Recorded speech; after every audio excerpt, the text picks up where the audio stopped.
हाय student, good morning. अपन क्या पढ़े बेटा? सेट्स पढ़े, समुच्चय। पिछले लेक्चर में हमने किसकी बात किया था? समुच्चयों पर संक्रियाएं, ऑपरेशन कौन कौन से होते हैं। उसमें फर्स्ट मैंने बात किया था सम्मिलन या संघ बोलते हैं उसको, इंग्लिश में क्या बोलते हैं? यूनियन। मैंने ये शायद एग्जाम्पल भी लिया था। यदि सेट ए में कोई एलिमेंट 1 2 3 है और बी में क्या है बेटा? 1 2 3 4 5 है।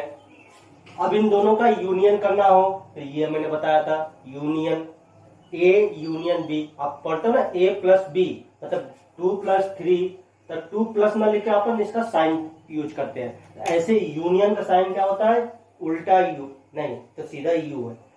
U, A union B. अपन क्या करते हैं? सम्मिलन, यूनियन। ए और बी के एलिमेंट्स को मिला देता हूं। ए और बी के एलिमेंट्स को बेटा क्या कर देता हूं? मिला देता हूं। तो इसमें मिलाने पर अपन लिखने का तरीका मैंने बताया था कल आपसे कि सेट ए के सभी एलिमेंट लिख दो पहले 1 2 3, फिर बी के लिखना स्टार्ट करो। बी में 2 आया तो 2 यहाँ पर पहले से था, अपन दोबारा नहीं लिखेंगे क्योंकि सेट में किसी भी एलिमेंट को आप एक बार लिखो, 1000 बार लिखो, वो एक ही बार काउंट होता है। फिर ये 3 है, पहले से इसमें है तो अपन दोबारा नहीं लिखेंगे। 4 नहीं है, 4 को लिख दिया, 5 लिख दिया। अब इसके थोड़ा सा प्रॉपर्टीज पे जाते हैं। यूनियन में, यूनियन के प्रॉपर्टीज पे जाते हैं। इसको थोड़ा सा डेफिनेशन पे बात करूं। इसको मैं समुच्चय निर्माण विधि फॉर्म में लिखूंगा। किस विधि से लिखूंगा? समुच्चय निर्माण विधि से लिखूंगा, सेट बिल्डर फॉर्म से लिखूंगा। तो कैसे लिखा जाएगा इस पे थोड़ा फोकस करना। आपके पास है ये यूनियन बी। अब आपके पास ध्यान से देखना, ये यूनियन बी में, ये यूनियन बी में जो 1 2 3 4 5 आया हुआ है, 1 2 3 4 5 आया हुआ है, तो आपको मान लो यहाँ पर अब ये मालूम नहीं है, ऊपर की कहानी हमें मालूम नहीं है। ऊपर क्या दिया? ए में कौन है, बी में कौन है, हमें मालूम है।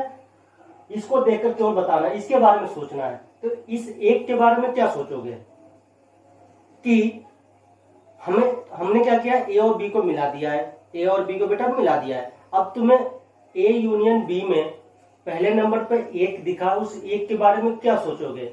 1 आपका क्या रहा होगा? ए में भी हो सकता है, बी में भी हो सकता है। समझ में आ रही बात?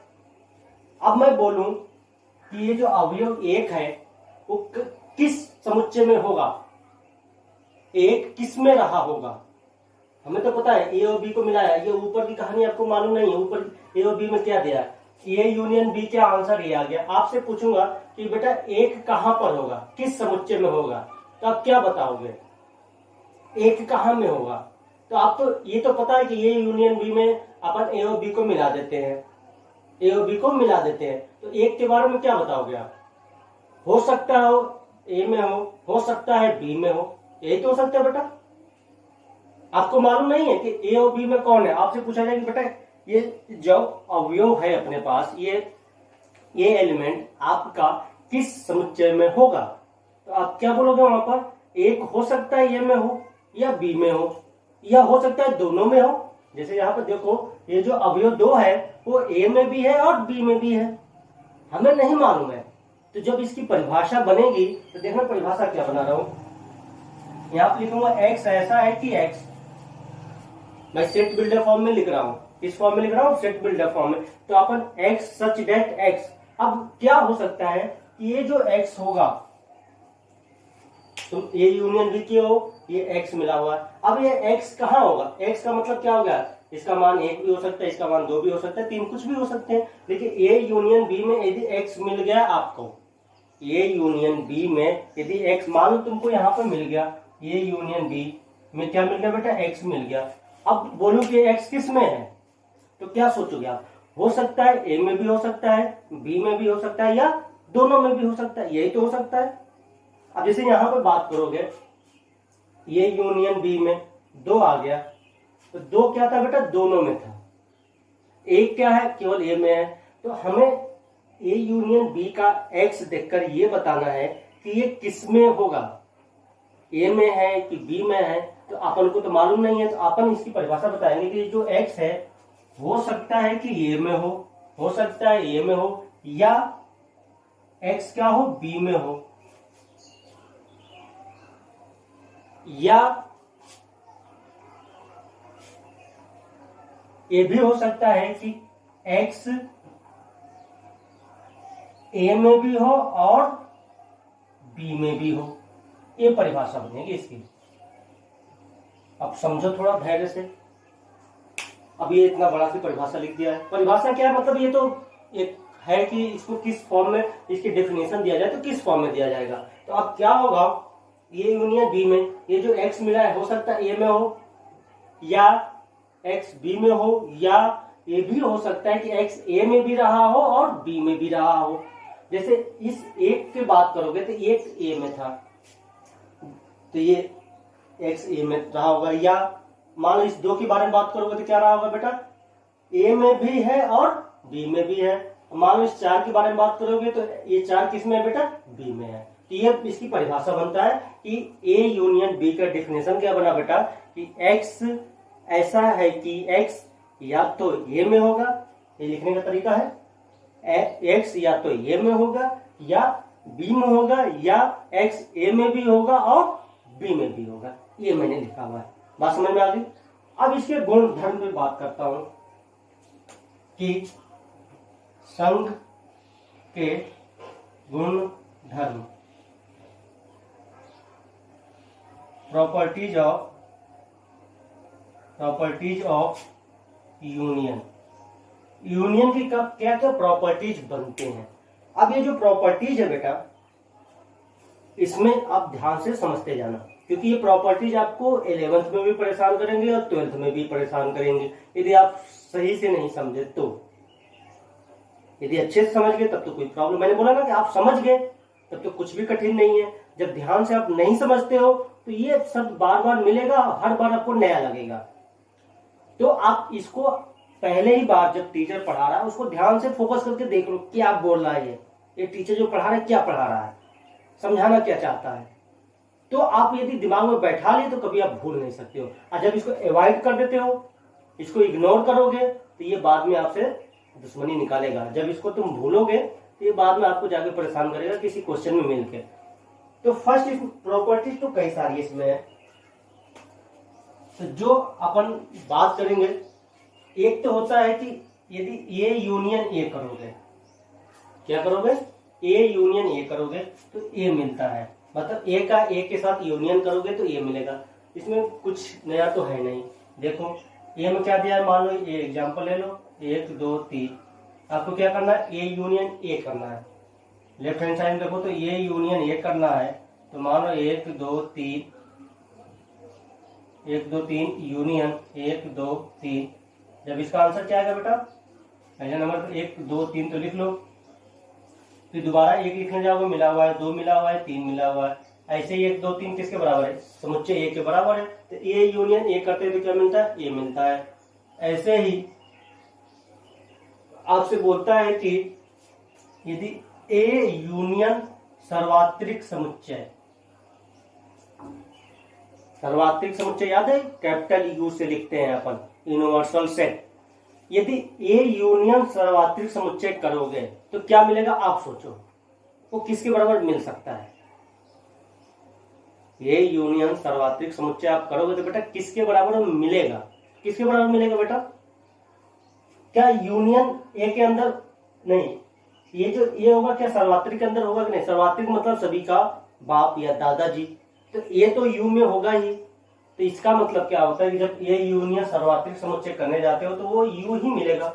सारे समुच्चय इसके अंदर होंगे, जितने भी समुच्चय होंगे सभी इसके अंदर होंगे। ये सब तो हुई मजाक की बात, कई सारी हैं इसमें, ऐसा बहुत ज्यादा इंपॉर्टेंट नहीं है। उसने बोला, एक बोला जाता है कि यदि ये, अब अपन दो प्रॉपर्टीज जो मेन है इसके बारे में बात करेंगे। ये तो हो गए, मैंने कितने बता दिए, दो और एक दो और ऐसा है इसमें, ये यूनियन मैंने आपको ये नहीं बताया, जैसे इसका यूज भी तो नहीं है, मैं क्या बताता हूँ।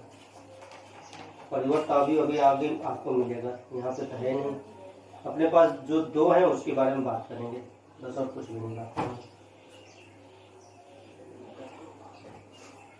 तो अपने पास फर्स्ट और सेकंड हो गया। अब थर्ड के बारे में समझने के लिए तो एक गुणधर्म ये हो गया, ए यूनियन ए करते हैं तो ये मिलता है। और बेटा ए यूनियन सर्वात्रिक करोगे, ए यूनियन सर्वात्रिक करोगे यूनिवर्सल के साथ, यदि आप किसी समुच्चय का यूनिवर्सल के साथ किसी समुच्चय का यदि आप यूनियन निकाल रहे हो तो वो सार्वत्रिक ही मिलेगा और कुछ भी नहीं मिलेगा।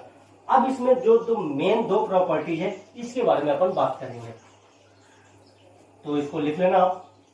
अब आगे चलते हैं। मेन ये है बेटा, ये दो प्रॉपर्टीज आपको 12th में जाके फर्स्ट चैप्टर में ही मिलेंगी, ये दोनों मिलेंगी जो बताने जा रहा हूं। थर्ड इसमें बोला हुआ है कि क्रम विनिमयता, क्रम विनिमय नियम, इसको क्या बोलते हैं? क्रम विनिमय नियम। या तो इसको इंग्लिश में बोलते हैं कॉम्यूटेटिव लॉ। क्या बोलते हैं इसको? कॉम्यूटेटिव लॉ, क्रम विनिमयता, कॉम्यूटेटिव लॉ। अच्छा, क्रम विनिमय, इसको दो भागों में बांटो। देखो, आप नहीं जानते हो तो कम से कम वो जो शब्द है वो मान लो पहली बार मिला हुआ है क्रम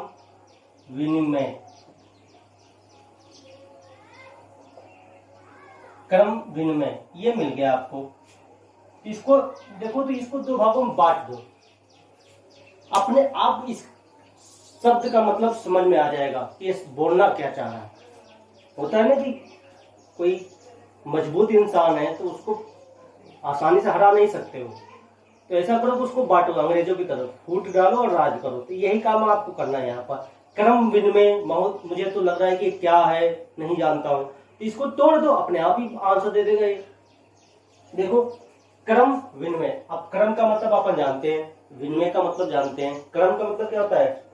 क्रम ही होता है। अब विनिमय का मतलब क्या होता है? आपस में बदलना, विनिमय कर देना, इंटरचेंज करना। विनिमय को क्या बोलते हैं? इंटरचेंज। क्रम का इंटरचेंज कर देना, क्रम का विनिमय कर दो, क्रम का विनिमय कर दो, ये होता है क्रम विनिमय। तो क्रम विनिमय में क्या होता है बेटा कि ए यूनियन बी करो या इन दोनों का क्रम इंटरचेंज कर दो, बी यूनियन ए कर दो। ए यूनियन बी करो या बी यूनियन ए करो, दोनों क्या होते हैं बेटा? बराबर होते हैं। क्रम का इंटरचेंज, ऑर्डर का इंटरचेंज कर दिया, क्रम का विनिमय कर दिया, क्रम का विनिमय कर दिया। ए की जगह पे बी आ गया, बी की जगह पे ए, देखा क्रम का इंटरचेंज हो गया।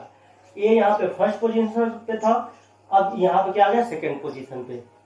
बी यहाँ पे सेकंड था, यहाँ पे क्या हो गया? फर्स्ट हो गया। क्रम का इंटरचेंज, क्रम का विनिमय, वही क्या होता है? क्रम विनिमय नियम। मतलब आपसे ये बोलना चाह रहा है कि आप ए यूनियन बी करो या बी यूनियन ए करो, दोनों आपस में क्या होते हैं? बराबर होते हैं। ए यूनियन बी निकालो या बी यूनियन ए निकालो, दोनों आपस में क्या होते हैं बेटा? बराबर होते हैं।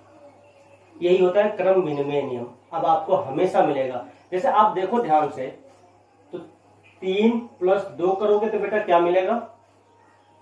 5 मिलेगा। अब या 2 + 3 करो, दोनों का क्रम बदल दो, तो क्या आंसर चेंज होगा? दोनों चेंज होने वाले। 3 + 2 भी करो या 2 + 3 करो, आंसर कितना आएगा बेटा? 5 ही आएगा, चेंज नहीं होगा। इसीलिए बोलते हैं आपको जो योग संक्रिया है, एडिशन ऑपरेशन है, वो क्या करता है? क्रम विनिमय नियम का पालन करती है। एडिशन ऑपरेशन क्या करता है? कम्यूटेटिव लॉ को फॉलो करता है। ये है। अब दोनों का क्रम बदलने के बाद दोनों का आंसर एक ही हो जाता है। लेकिन यहीं पे ध्यान से देखो, यदि 3 - 2 करूं तो आंसर कितना आया बेटा? 1 आया। अब इन दोनों का क्रम बदल दो, 2 - 3 कर दूंगा, अब आंसर कितना आ गया बेटा? -1 आ गया। क्या ये दोनों बराबर है? नहीं है। तो ये जो माइनस है बेटा, एक क्रम विनिमय नियम का पालन नहीं करेगा, क्रम विनिमय नियम का पालन नहीं करेगा। तो ये है अपना, अपन तो इस पे इसकी पढ़ाई नहीं कर रहे, अपन तो इस पे बात कर रहा हूं कि जो सम्मिलन या संघ है वो क्रम विनिमय नियम का पालन करता है। ये जो संघ या क्रम विनिमय नियम जो है वो क्या कहता है? सम्मिलन संक्रिया के लिए, सम्मिलन संक्रिया क्रम विनिमय नियम का पालन करती है। अब क्या बोलोगे? सम्मिलन संक्रिया क्रम विनिमय नियम का पालन करती है। अच्छा, इसको थोड़ा प्रूव करके देख लें। प्रूव करने के लिए अपने पास मजाक है, मजाक करते रहो, प्रूव हो जाएगा। अपने सेट 1 2 3 ले लिया, बी को ले लिया, कुछ एग्जाम्पल वही ले दे रहा हूँ। आप ए यूनियन बी निकालो बेटा, जल्दी से क्या होगा बेटा, 1 2 3 4 5 ये हो गया। बी यूनियन ए निकालो तो बी को पहले लिख दो, 2 3 4 5 1 2 3 तो नहीं आएगा, ये हो गया। अरे सर गलत, ये तो अलग लगा रहे हैं, यहाँ पे एक है यहाँ पे दो है। अबे नहीं, क्रम बदल, इस समुच्चय में क्या होता है, आप इधर उधर भी लिखो तो सब क्या होता है, एक है यहाँ पर भी एक होना चाहिए, कहीं पर भी हो वो एक माना जाएगा आपका। तो एक यहाँ पर है तो एक यहाँ पर है, कोई बात नहीं, ठीक है। दो यहाँ पर है, दो यहाँ पर भी है, तीन यहाँ पे तीन है, चार चार है, पांच पांच है, दोनों बराबर है। इसलिए क्या करते हैं कि सम्मिलन संक्रिया क्रम में नियम का पालन करती है, ये हो गया। अब इसी में फोर्थ जो है प्रॉपर्टीज, फोर्थ प्रॉपर्टीज है, उसको बोलते हैं साहचर्य नियम। क्या बोलते हैं बेटा, साहचर्य नियम। इसको क्या बोलते हैं, एसोसिएटिव प्रॉपर्टी, एसोसिएटिव लॉ, साहचर्य नियम। इसको क्या बोलते हैं बेटा, साहचर्य नियम को क्या बोलते हैं, एसोसिएटिव। मेन यही दो हैं, मेन बेटा यही दो है, यही आपको मिलेंगे हमेशा। तो साहचर्य नियम पे क्या होगा, इसको देखते हैं। देखो, क्रम विनिमय पे दो समुच्चय लिए जाते हैं, क्रम विनिमय में दो लिए जाते हैं। जब भी संक्रिया बात करेगा क्रम विनिमय तो उसके लिए कितने समुच्चय चाहिए, दो चाहिए। लेकिन साहचर्य के लिए बेटा तीन समुच्चय चाहिए। क्या चाहिए, तीन समुच्चय। सेट कितने चाहिए आपको, तीन, एसोसिएटिव के लिए। तो आपके पास ऐसा होगा, ए यूनियन, अपन यूनियन पे ही बात कर रहे हैं, प्रॉपर्टीज किसकी पढ़ रहे हैं बेटा, सम्मिलन की। प्रॉपर्टीज किसकी पढ़ रहा हूं, यूनियन की, तो यूनियन ही लगेगा। यहाँ पर ए यूनियन बी किया, यहाँ पे बी यूनियन बी किया है। अब यहाँ पर A union B union C, तीन लगेंगे बेटा। मैं तीन, साहचर्य के लिए तीन, क्रम विनिमय के लिए दो समुच्चय, बराबर में A union B union C. तो सर ये तो देखने में कि जैसा है, हाँ है, अभी तो है, लेकिन इसको मैं अलग करूंगा। साहचर्य जो बोलता है बेटा, आपको कोष्टक लगाने का, कोष्टक होता है ना, छोटा कोष्टक, ये लगाने के लिए आपको फ्री करता है कि आप जहां मन करे वहां लगा दो। साहचर्य में क्या बोला हूं, ये कोष्टक लगाने के लिए आपको फ्री कर देता है कि आपका मन जहां चाहे वहां लगा दो। लेकिन वो संक्रिया किसको फॉलो करनी चाहिए, साहचर्य नियम को पालन करनी चाहिए। यदि साहचर्य नियम का पालन कर रही है, क्या बोलो, संक्रिया यदि साहचर्य नियम का पालन कर रही है तो समझो कि वो कोष्टक लगाने के लिए आपको फ्री कर रहा है कि यहाँ पे आप कहीं पर भी कोष्टक लगा सकते हैं। इसको समझने से पहले अपन थोड़ा प्लस का अपन जानते हैं, तो प्लस को देखते हैं। 3 + 2 + 5, 3 + 2 + 5, ये मैंने लिख दिया, आंख बन के बराबर होता ही है, बराबर होगा ही बेटा, उसमें तो कोई डाउट नहीं। अब देखो मैं क्या करूं, कोष्टक इन दोनों पे लगा दूं या इन दोनों पे लगा दूं, दोनों के आंसर क्या आएंगे बेटा, बराबर आएंगे। मतलब इसका कहने का मतलब है कि 3 + 2 करो, 3 + 2 कितना आ गया बेटा, 5 + 5 कितना आ गया बेटा, 10 आ गया। या ये करो, 3 + 5 2 7, फिर कितना आ गया, 10। ये दोनों क्या है, बराबर है। तो योग क्या कर रहा है बेटा, साहचर्य नियम का पालन कर रहा है। योग क्या कर रहा है बेटा, साहचर्य नियम का पालन कर रहा है। इसीलिए आप कोष्टक कहीं पर भी लगाओ तो आंसर में चेंज नहीं होगा। यदि ये साहचर्य नियम का पालन नहीं करता तो आप कोष्टक इधर उधर करते तो आंसर आपका क्या हो जाता बेटा, चेंज हो जाता। तो साहचर्य नियम बनाया ही इसलिए गया था कि यदि कोई संक्रिया साहचर्य नियम का पालन कर रही है तो इसका मतलब ये हो गया कि वो 3 के लिए होगा। ये तो दिमाग में बैठा देना, 3 के लिए साहचर्य नियम होगा, वहां पर आपको कोष्टक लगाने के लिए वो क्या कर देगा बेटा, फ्री कर देगा।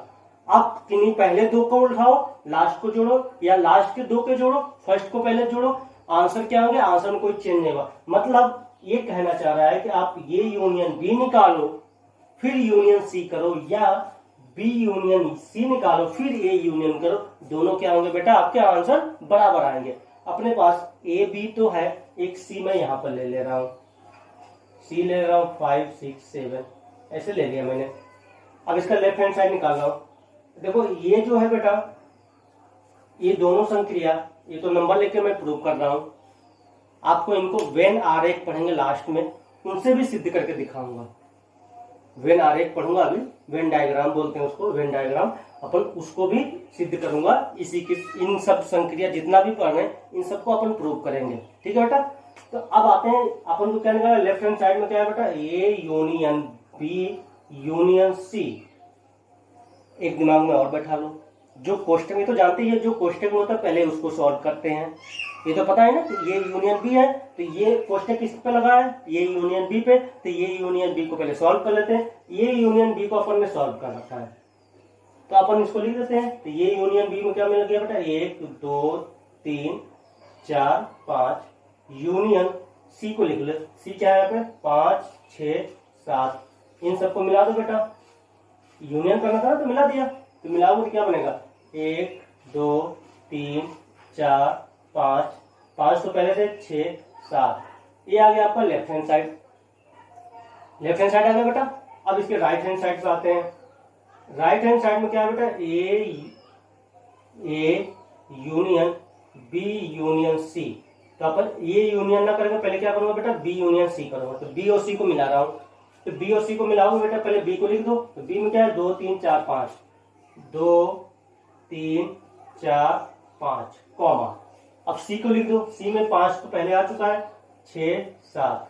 अब ए को यहाँ पे लिख लेते तो मिलाने में अपने को होता आसानी। एक में क्या है बेटा, ए में अपने पास कहाँ गया, ए में है 1 2 3, 1 2 3, 1 2 3, ये हो गया बेटा। अब यूनियन करेंगे तो 1 2 3 तो पहले आ जाएगा, फिर 2 3 तो नहीं आएगा, 4 5 6 7, ये हो गया। अब देखो दोनों बराबर है, ध्यान से देखो आप, मुझे तो पता है कि बराबर है, आपको दिखना चाहिए बराबर है कि नहीं। 1 1 2 2 3 3 4 4 5 5 6 6 7 7, तो क्या हो गया, यूनियन जो है बेटा एसोसिएटिव प्रॉपर्टीज को, एसोसिएटिव लॉ को फॉलो करता है।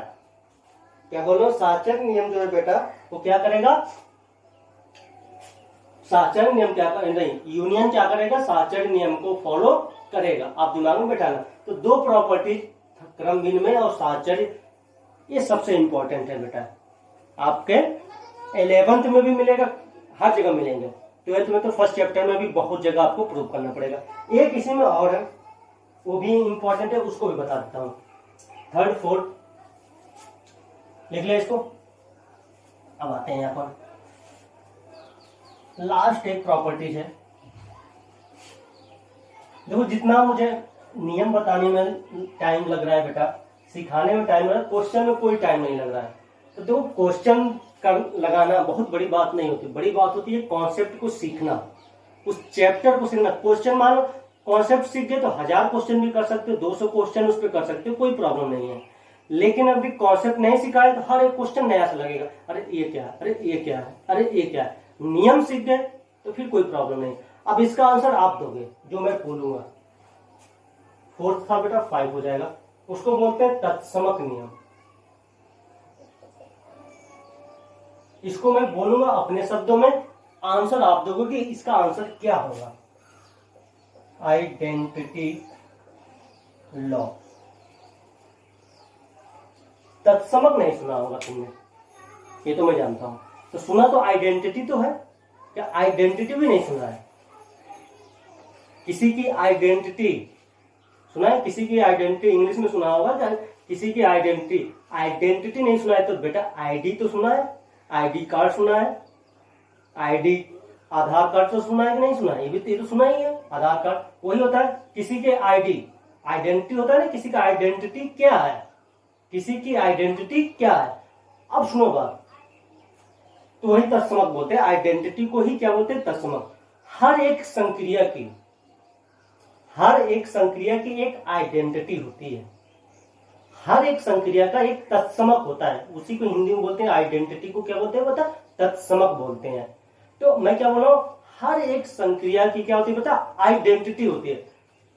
बहुत क्या होते हैं कर तो लेते हैं, हाँ इसका ये है, इसका ये है, माने हर एक संक्रिया की आइडेंटिटी होती है, तो आप याद तो कर लेते हो। लेकिन यदि आप इसका कॉन्सेप्ट ही सीख लो तो किसी का भी आपसे आइडेंटिटी पूछे, तत्समक पूछे, आप तुरंत ही आंसर दोगे। यदि आपको तत्समक का मतलब ही नहीं मालूम है और आपने याद कर लिया, क्वेश्चन तो हो जाएंगे बट आपको आगे चल के प्रॉब्लम होगी।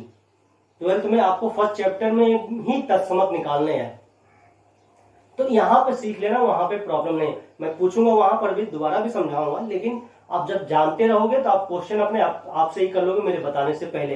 अब देखो तत्समक मतलब क्या होगा, आइडेंटिटी। तो मैंने क्या बोला, हर एक संक्रिया की क्या होती है बेटा, आइडेंटिटी होता है। हर एक संक्रिया की एक आइडेंटिटी होती है।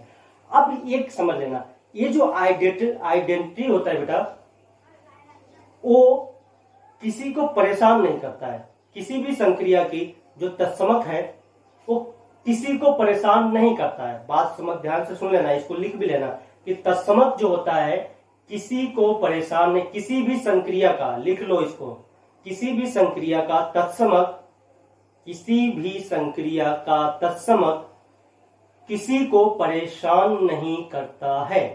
इसको लिखो, इसका मतलब अभी समझा दो तुमसे। क्या बोल रहा हूं, किसी भी संक्रिया का तत्समक किसी को परेशान नहीं करता है। दिमाग में बैठा लिया। अब सुनो बात, इसका मतलब क्या है, किसी भी संक्रिया का तत्समक किसी को परेशान नहीं करता है। अब इसका मतलब क्या है, इसको समझने का प्रयास करते हैं अपन। अभी तो ये यूनियन को छोड़ो, यूनियन का मैंने बोला ना, हर एक संक्रिया के आपके पास क्या होता है बेटा, तत्समक होता है, आइडेंटिटी होता है हर एक संक्रिया की। अभी प्लस की बारे में बात करता हूं। 3 प्लस बराबर में, अभी मैंने क्या बोला है, तत्समक होगा, इसका कोई तत्समक होगा। अब मैंने अब तत्समक क्या बोला, किसी को परेशान नहीं करता है। मतलब ये हो गया कि 3 में प्लस करो, इसको 3 को परेशान नहीं करेगा। इसका जो तत्समक होगा, प्लस का जो तत्समक होगा, प्लस का जो तत्समक होगा 3 को परेशान नहीं करेगा। यही तो बोल रहा हूं बेटा। मैंने क्या बोला कि किसी भी संक्रिया का तत्समक किसी को परेशान नहीं करता है। प्लस का जो तत्समक यहाँ पे लिखूंगा, प्लस का जो तत्समक यहाँ पे लिखा जाएगा तो 3 को परेशान नहीं करेगा। तो मतलब 3 को परेशान करने का मतलब है कि आंसर कितना आएगा बेटा, 3 आएगा। अभी क्या था, 3 में 2 जोड़ो, 3 में 2 जोड़ के क्या बन गया, 5 बन गया। लेकिन हमने क्या बोला अभी, किसी भी संक्रिया का तत्समक उसको परेशान नहीं करेगा, वो आंसर उतना ही देगा। मतलब 3 पहले था तो 3 बाद में। अब 3 में मैं क्या जोड़ू कि आंसर क्या है, 3 है। जल्दी से बोलो, आंसर तुरंत बोलोगे कि प्लस का तत्समक क्या होता है, योग का तत्समक क्या होता है। 3 में क्या जोड़ोगे, 3 आएगा, 3 आएगा। 0 जोड़ोगे बेटा, 3 में 0 जोड़ दो। तो 0 क्या होता है बता, ये जो 0 है योग के लिए क्या होता है बेटा, तत्समक होता है। अब योग के लिए तत्समक क्या होगा बेटा, 0 होगा। अब अपन बात करते हैं कि तत्समक नियम जो है, अब तत्समक इसका लिए क्या होगा, मतलब ये यूनियन, अब आंसर आप ही देना चाहिए आपको। और ये सारे समुच्चय मालूम हो तब तुरंत आंसर दोगे कि ये यूनियन किसका, एक का किसके साथ यूनियन लो कि आपको आंसर क्या मिले, ये मिले। किसी समुच्चय के साथ तो लेना पड़ेगा भाई। अब ए के साथ किसका यूनियन लो, यदि सारे समुच्चय याद हो तो आप बता सकते हो। कई प्रकार के अपन समुच्चय पढ़ रखे हैं, एकल समुच्चय, रिक्त समुच्चय और कई सारे पढ़े थे अपन। उसमें से बताओ बेटा, परिमित समुच्चय, ये सब पढ़ा था हमने। तो सुनो क्या होगा बेटा, खाली है, ये तो खाली है। अब खाली है किसी के साथ रिक्त है बेटा, रिक्त क्या है, खाली। अब तुम दोनों को मिलाओगे भी तो क्या मिलेगा आपको, ए मिलेगा कि नहीं मिलेगा। तो जो फाई जो होता है, समुच्चय फाई सम्मिलन के लिए